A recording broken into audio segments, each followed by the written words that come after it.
Quel est le lien entre R. Kelly, Roman Polanski, Ibrahim Malouf, Johnny Depp ou encore John Lennon?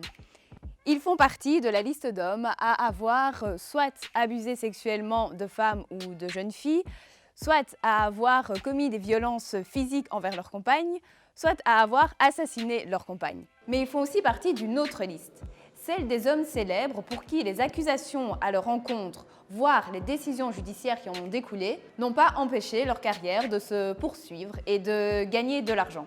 Beaucoup d'argent. Contrairement à leurs victimes, où leur parole est sans cesse remise en question, qu'elles aient porté plainte ou pas.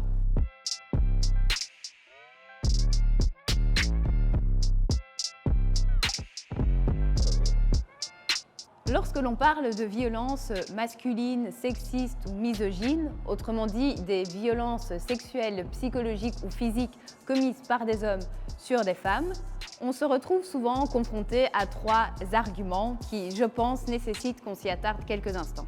Elle l'avait bien cherché, non? Ça paraît très archaïque et très basique, et pourtant, en 2014, Amnesty sort une étude qui montre que 50% de son échantillon pensent que les victimes d'agressions sexuelles sont sexy ou aguichantes. Cette idée, en fait, elle vient de ce qu'on appelle la culture du viol. Et la culture du viol, ça reprend toutes les images, tous les actes, tous les discours qui minimisent la gravité d'une agression sexuelle, qui la romantisent ou qui l'érotisent. Et parfois, la culture du viol fait passer la victime comme tout aussi responsable que l'agresseur, voire même laisse penser que la victime mentirait pour se rendre intéressante. Faut savoir séparer l'homme de l'artiste. J'en reviens à ma liste d'agresseurs célèbres. Dire d'un homme qu'il a agressé sexuellement, cela ne veut pas dire qu'il est un mauvais acteur ou un mauvais chanteur. Cela veut juste dire qu'au cours de sa vie, il a agressé certaines personnes. Après, c'est à chacun et chacune, en son âme et conscience, de voir si les œuvres ont plus de poids que les agressions sexuelles, les viols et la parole des victimes.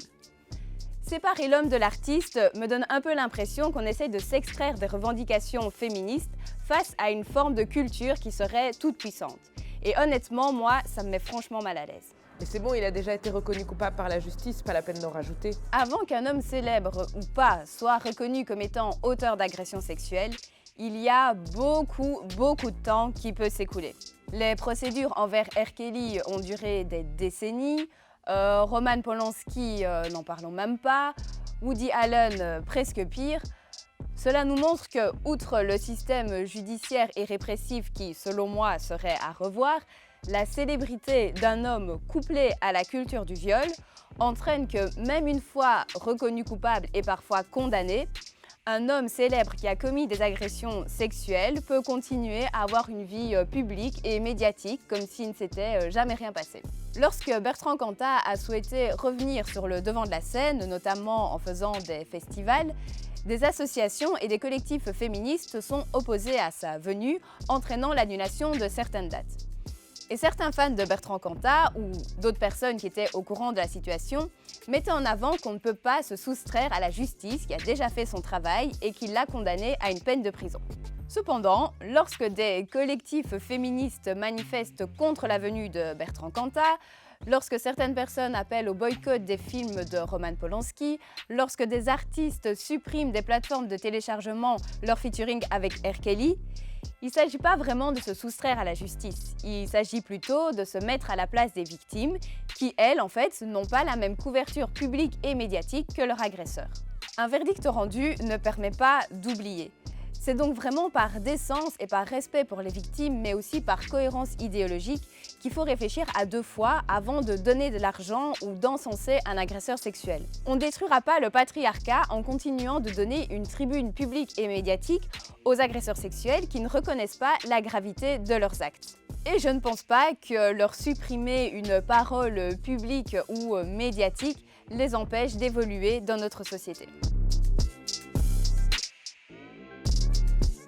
Personnellement, je ne me sens pas à l'aise de participer à un système répressif, mais je ne peux pas non plus me permettre de donner une tribune à des personnes qui en ont agressé sexuellement d'autres et qui minimisent ou ne reconnaissent pas la gravité de leurs actes. Je pense cependant qu'il y a quand même des pistes qui peuvent être envisageables lorsque l'on parle d'agresseurs sexuels célèbres ou artistes. Tout d'abord, pour le public, ne pas aller voir leurs films, leurs expositions ou leurs œuvres en général, appeler au boycott, aller manifester devant un lieu culturel, mettre en place une action collective, voire même empêcher l'accès à un lieu culturel comme un cinéma par exemple. Pour les personnes qui travaillent dans le milieu socio-culturel, évitez de programmer des personnes qui minimisent ou qui ne reconnaissent pas la gravité des actes qu'elles ont commis. Et si c'est vraiment impossible de ne pas les programmer, peut-être éviter en fait de les inviter pour leur permettre d'avoir une parole publique. Il est nécessaire de rappeler que lorsqu'on parle d'agressions sexuelles commises sur des femmes, on parle d'un système beaucoup plus large qu'est la domination patriarcale.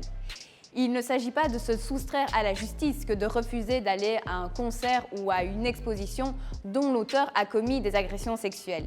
Il s'agit de rester cohérent et cohérente avec des valeurs féministes. Et puis, pourquoi ne pas promouvoir des personnes qui véhiculent un message féministe, d'égalité, de respect ou de consentement, plutôt que des personnes dont les actes ou les paroles sont problématiques.